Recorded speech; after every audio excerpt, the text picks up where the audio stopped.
Be doing her project number 4 from the specialty speeches manual, and it'll be her the 10th speech, and the topic is read out loud. So she has chosen a literary work, and she'll be reading it out loud, and her objective, her task is to read it in the way that the author conveyed it in writing it, with the moods and the tones and the inflection, and to really emulate the way that the author's words were intended the writing to be read. And she'll be reading The Raven by Edgar Allan Poe, and then her summary is she'll be reading a famous literary work and give an interpretation of the author's emotional meaning, expression of ideas, attitude, style, and mood, and convey it to the audience. Please put 10 to 15 minutes, 12 to 15 minutes on the timer. And would you all please help me welcome Cheryl to the podium.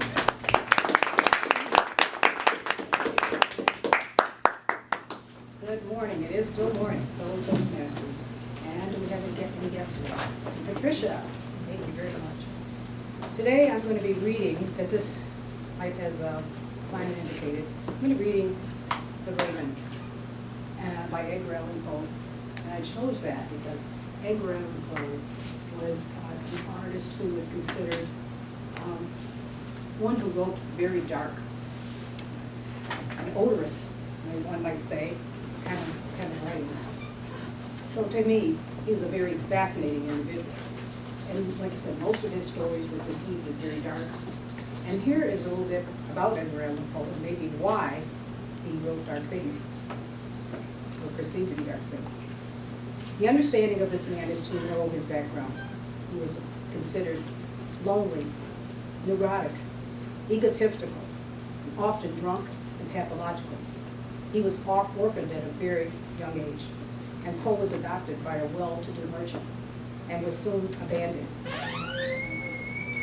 He was adopted by John Allen, to whom all family ties were later severed. And Poe was condemned to a life of destitute and wander, and he began writing from that point to actually earn money to take care of himself. So as you can see, with a horrific background that he had, being orphaned and then adopted and then later being abandoned again. And if we were to go through such an experience, would that not make us feel a little dark and gloomy, which may lead to why he wrote as he did. Well, let me begin my story of The Raven. Once upon a midnight dreary, I pondered, weak and weary, over many quaint and curious volume of forgotten lore. While I nodded, nearly napping, suddenly there was a tapping of someone rapping at my chamber door. "'Tis some visitor," I muttered, tapping at my chamber door. "Only this and nothing more." Ah, distinctly, I remember. It was a bleak December, and each separate dying ember wrought its ghost upon the floor. Eagerly, I wished the morrow. Vainly, I sought to borrow from my books secrets of sorrow. Sorrow for the lost Lenore, for the rare and radiant maiden, whom the angels named Lenore, nameless here forevermore. And the silken, sad, uncertain rustling of each purple curtain thrilled me, filled me with fantastic terrors never felt before. So that now, to still the beating of my heart, I stood repeating, "'Tis some visitor, entreating, interest into my chamber door. Some late visitor, entreating, entrance at my chamber door. This is and nothing more." Presently, my soul grew stronger, hesitating then no longer. "Sir," said I, "or madam, truly your forgiveness I implore.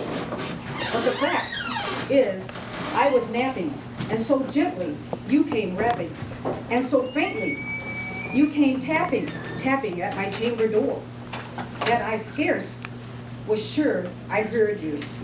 Here I opened the door, darkness there, and nothing more. Deep into the darkness peering, long I stood there, wandering, fearing, doubting, dreaming dreams no mortals ever dared to dream before. But the silence was unbroken, and the stillness gave no token. And the only word there spoken was a whispered word, Lenore.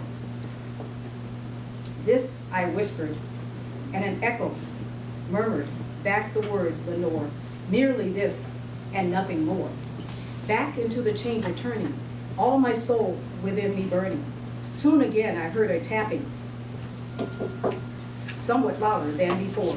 Surely, said I, surely this is something at my window lattice. Let me see, then what treat it is, and this mystery explore. Let my heart be still a moment, and this misery explore. 'Tis the wind, and nothing more. Once here I flung the shutter, with many a flirt and flutter. In there stepped a stately raven of the saintly days of yore. Not the least obsessence made he. Not a minute stopped or stayed he, but with mien of lord or lady, perched upon my chamber door, perched upon a bust of Pallas just above my chamber door, perched and sat, and nothing more. Then this ebony bird beguiling my sad fancy into smiling, by the grave and stern decorum of the countenance it wore. Though thy crest be shorn and shaven, dog, I said, art no craven, ghastly grim, and ancient raven, wandering forth from the nightly shore. Tell me why this lordly name is on the night's plutonium shore. Quoth the raven, nevermore. Much I marveled, this ungainly fowl, to hear discourse so plainly, though its answer little meaning, like relevancy bore. For we cannot help agreeing that no living human being ever yet was blessed with seeing the bird above the chamber door. Bird or beast upon the sculptured bust above his chamber door is such a name as nevermore. But the raven sitting lonely on the placid bust spoke only that one word, as if his soul was one word he did outpour. Nothing further than he uttered, not a feather, then he fluttered, till I scarcely more than muttered. Other friends have flown before. On the morrow he will sleep me, as my hopes flown before. Then this bird said, nevermore. Startled at the stillness, broken by reply so aptly spoken, doubtless said I, what it uttered, its only stock and store, caught from some unhappy master, from unmerciful disaster, followed fast and followed faster, till his songs once burden bore, till the dargest of his hope, that melancholy broken bore of never before. All the raven still beguiling, all my fancy into smiling. Straight I whirled a cushioned seat in front of the bird and bust and door. Then upon the velvet sinking, I betook myself to linking fancy unto fancy, thinking what this ominous bird of yore, what this grim, ungainly, ghastly, gaunt, and ominous bird of yore meant in croaking nevermore. more. This I sat, engaged in guessing, but no syllable expressing, to the fowl whose fiery eyes now burned into my bosom's core. This and more, I sat, divining, with my head at ease in reclining, on the cushion's velvet lining that the lamplight glowed over, but whose velvet violet lining, with the lamplight gloating over, she shall press upon nevermore. Then methought the air grew denser, perfumed from an unseen censer, swung by serum, whose footfalls tinkled on the tufted floor. Wretched, I cried, thy God hath lent me. By these angels he hath sent thee.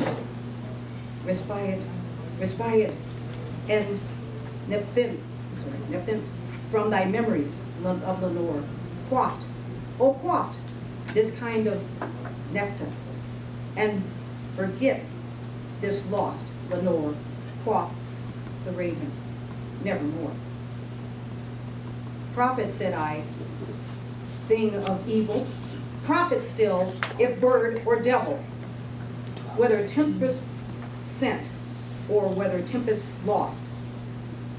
Three here ashore, desolate, yet all undaunted, on this desert land enchanting, on this home horror haunted. Tell me truly, I implore, is there a balm in Gilead? Tell me, I implore. Quaff the raven, nevermore. Prophet, said I, thing of evil, prophet still, if bird or devil, by that heaven that bends above, by the God we both adore. Tell this soul with sorrow laden, within the distant Aden, it shall clasp a sainted maiden from the angels named Lenore. Clasp the rare and raven maiden from the angels named Lenore. Quaff the raven, nevermore. Be that word our signing in parting, bird or friend. I shrieked, unstarting, get thee back into the tempest and the night's Plutonian shore. Leave no black plume as token of token that lie. My soul hath spoken. Leave my loneliness unbroken. Quit, bust above my door. Take thy beak from my heart, and take thy form off my door. Quaff the raven, nevermore. And the raven, never flitting, still is sitting on the plaited bust of Placis, just above my chamber door. And his eyes have all the seeming of a demon's that is dreaming. And the lamplight over him, streaming, throws his shadow on the floor. And my soul from out that shadow that lies floating on the floor shall be lifted never. And my interpretation of that is that this was a love of Edgar Allan Poe, an unfulfilled love, a love that died early, his beautiful Lenore, his tragic death of that beloved person. And this poem to me represents the sadness of a man who had been orphaned and abandoned. And that's concluding. Thank you.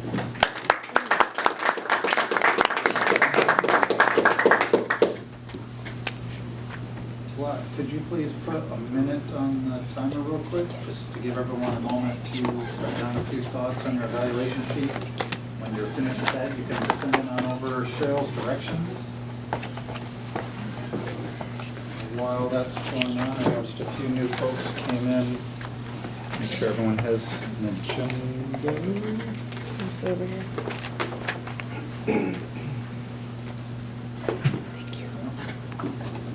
Thanks for joining us.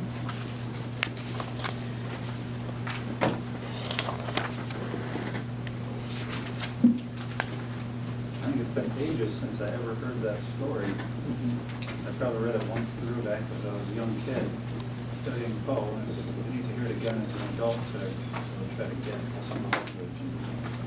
Thank you, Chair.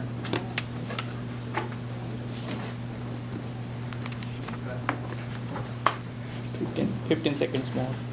Okay, just a few more seconds, you can wrap up and send that over. Our next speech is going to be Michael's, and his evaluator is going to be Vicki Harwood. So this time we'll have Vicki come up and introduce Michael's speech. Please welcome.